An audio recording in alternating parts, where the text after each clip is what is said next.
BRS working president KTR మాట్లాడుతున్నారు. తెలంగాణ భవన్ నుండి live చూద్దాం. కొద్దిగా సోయి లేదు, ఏం లేదు. ఇంకోటి 750 kV ట్రాన్స్మిషన్ లైన్ ప్రాజెక్టు, ఇది కూడా మాది కాదు, సెంట్రల్ గ్రిడ్ ఇది.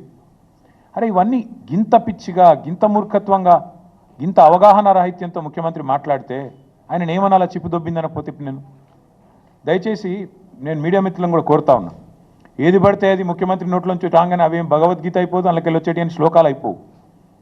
ఆయన మాట్లాడే దానిలో కూడా సరుకుందా, సబ్జెక్ట్ ఉందా, లేదా అంతా బబరాజమానం భజగోవిందమా అడగాలి కదా. మనం కూడా అక్కడ కూర్చున్న వాళ్ళం ఎదురుగా జర్నలిస్టులుగా డెఫినెట్గా ఆయన నిలదీయాలి. అది కేంద్ర ప్రభుత్వ ప్రాజెక్టు కదా సార్, నువ్వు ఎందుకు పిచ్చి పిచ్చిగా మాట్లాడుతున్నావు అని ఒక్కరన్నా అడగాలి కదా. అయితే ఇంకా ఆశ్చర్యం, ఇంకా చాలా ఆయన మాట్లాడుతూ ఉంటే డ్రై పోర్టు కూడా కేంద్ర రాష్ట్ర ప్రభుత్వాల సంయుక్త ఆధ్వర్యంలో చేసేది, దానికి కూడా కేంద్ర ప్రభుత్వం అనుమతి ఇవ్వాలి. వాళ్ళతో సహకరించి, ఎందుకంటే మనకు ల్యాండ్ లాక్డ్ స్టేట్, మనకు సముద్ర తీరం లేదు కాబట్టి డ్రై పోర్ట్ అనేది ప్రతిపాదన మనం తీసుకొచ్చినాం. దానికి కూడా కేంద్ర ప్రభుత్వంతో ఇంకా సంప్రదింపులు చేస్తానే ఉన్నాం. ఎవరికి ఏమి ఇవ్వలేదు, అది కూడా ఇవ్వంది ఇచ్చినట్టుగా చూపెట్టినాడు. ఇంకా విచిత్రం, ఇక సారు ఇదివరకు కూడా లక్ష్మయ్య సార్ కూడా ఐటీ మినిస్టర్గా పనిచేసినారు, వారికి తెలుసు. పాపం చిట్టినాయుడికేమో తెలియదు, ఎవడని చెప్తుంటాడా అంటే వినడు, అదో పెద్ద బాధ. ఆయన ఎంత మూర్ఖుడు అంటే, మేము కేసీఆర్ గారి ప్రభుత్వంలో రెండు దఫాలుగా మైక్రోసాఫ్ట్ నుంచి 31,000 కోట్ల పెట్టుబడులు డేటా సెంటర్ రంగంలో తీసుకొచ్చాం. ఒకటి ఫిబ్రవరి 2022లో 15,000 కోట్ల పెట్టుబడి, జనవరి 2023 సంవత్సరంలో 16,000 కోట్ల పెట్టుబడి. ఇవి రెండు కూడా నేను మీకు ప్రెస్ కటింగ్లు ఇస్తాను, చూసుకోండి. మేము ఓపెన్గా బాధాప్తా మైక్రోసాఫ్ట్ పెద్దలు సత్యనాదెల్ల గారి నుంచి మొదలు పెడితే వాళ్ళ వివిధ అధికారులను కలిసి ఒప్పించి మెప్పించి హైదరాబాద్లో ఉండే సానుకూల పరిస్థితులు వివరించి, ఇక్కడి ప్రభుత్వం యొక్క మంచి విధానాలు వివరించి మొత్తం 31,000 కోట్ల పెట్టుబడి మైక్రోసాఫ్ట్ డేటా సెంటర్లు, వాటికి మేము సాధించాం. ఈ ముఖ్యమంత్రి గారి పరిజ్ఞానం ఎంత అంటే, వీటిని నిన్న ఆయన విడుదల చేసిన దానిలో మైక్రోసాఫ్ట్ డేటా సెంటర్లను ఆయన ఏం విడుదల చేసిండు నిన్న లిస్టులో? Adani data centre. ఇక ముఖ్యమంత్రి గారు ఎట్లాంటోడంటే, ఈయన పాపం ఈయనకు తెలియదు, ఇదివరకు కూడా ఒకసారి ఇట్లే మాట్లాడిండు.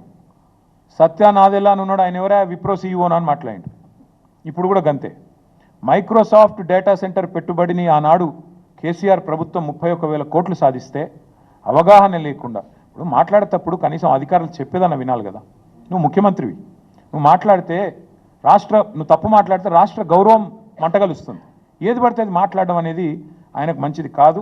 ఇప్పుడైనా సవరించుకోని చెప్తా ఉన్నా చిట్టినాయుడు గారికి, ఇప్పుడైనా సవరించుకోండి. 31,000 కోట్ల పెట్టుబడి రాష్ట్రానికి వచ్చింది, నా జేబులోకి పోలే, కేసీఆర్ గారి జేబులోకి పోలే, రాష్ట్రానికి వచ్చింది. రాష్ట్ర సంపద పెంచే అంశం, రాష్ట్రానికి మంచి జరిగే అంశం. దీనివల్ల మైక్రోసాఫ్ట్ వచ్చిందంటే తర్వాత అమెజాన్ వచ్చింది, అది ఇంకా 36,000 కోట్ల పెట్టుబడి, $4.7 బిలియన్ పెట్టుబడి. ఇవి రెండు మా ప్రభుత్వంలో అత్యధిక FDI, మేము తీసుకొచ్చిన అత్యధిక ఫారెన్ డైరెక్ట్ ఇన్వెస్ట్మెంట్. ఇగో ఈ రెండు, అమెజాన్ అండ్ మైక్రోసాఫ్ట్. ఒకటి 31,000 కోట్లు, ఇంకోటి 36,300 కోట్లు. ఈ రెండు కలిపితేనే 67,000 కోట్లు. అంటే ఇది మా ప్రభుత్వం సాధించిన ప్రగతి.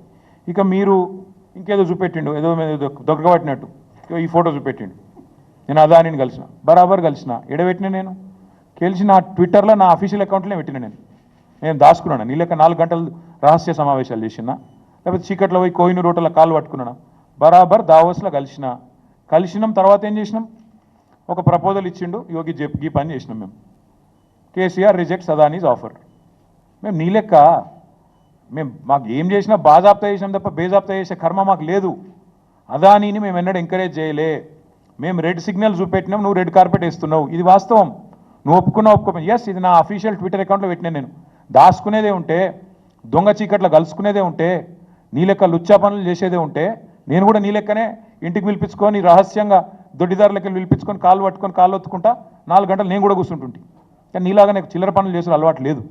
నువ్వు తిట్టున్నా, నువ్వు నాకేం ఫరకపడది. తిడుతున్నావు, ఇక తెల్లారు లేస్తే సైకో, నేను సైకోనట. మరి నువ్వేంది సాడిస్టువా?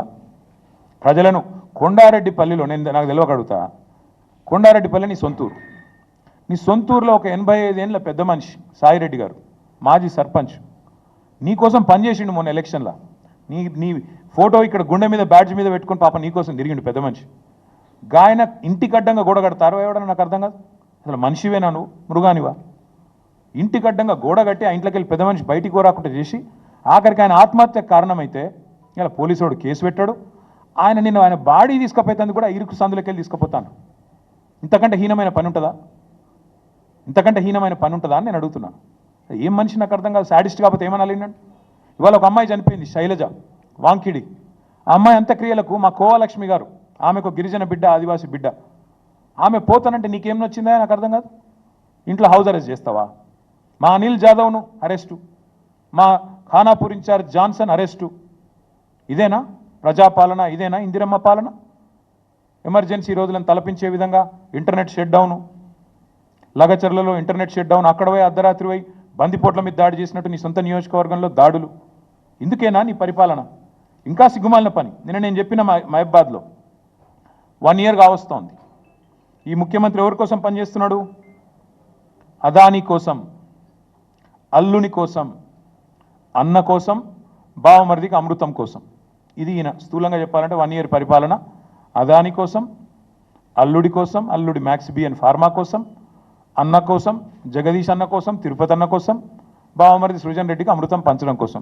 దానికి తప్ప నువ్వు పీకిందేంది సంవత్సరం నేను అడుగుతున్నా? నువ్వు శాడిస్టు, సన్నాసి నేను అనలేకనా? నాకు నోరు లేదా?